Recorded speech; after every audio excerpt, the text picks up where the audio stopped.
Have you ever apologized for something that wasn't really your fault, just to keep the moment smooth? It happened quickly. Someone misunderstood you. Someone interrupted you. Someone shifted responsibility slightly in your direction. And before the situation fully formed, you said it. Sorry. Why you apologize too fast rarely feels like weakness. It feels like efficiency.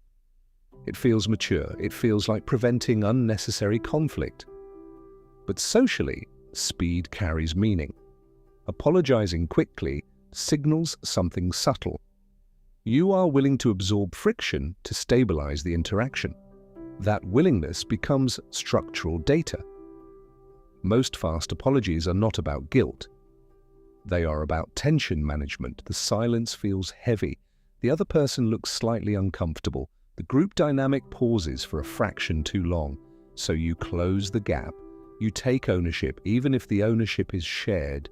You reduce ambiguity. The internal experience is almost automatic. A slight spike of discomfort, a reflex to repair, a desire to move the interaction forward.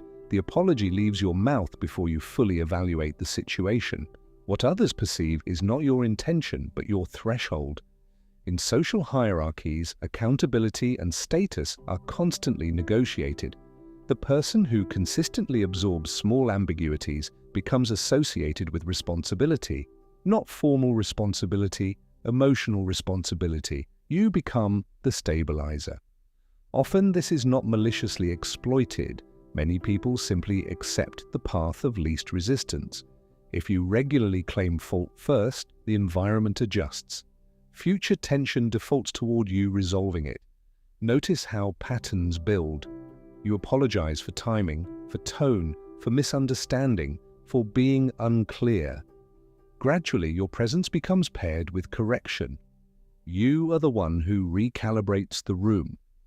The content of the apology is rarely the main issue. It is the speed.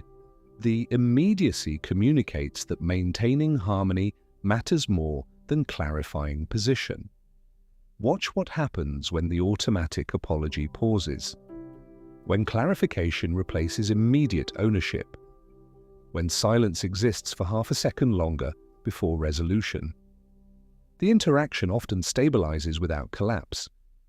Fast apologies can signal empathy, but repeated reflexive apologies signal elasticity.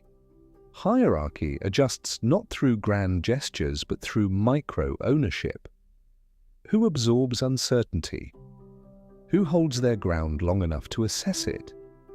When you begin noticing the reflex instead of acting from it, something shifts. The moment expands, the choice becomes visible. And once that moment becomes visible, the dynamic no longer feels inevitable.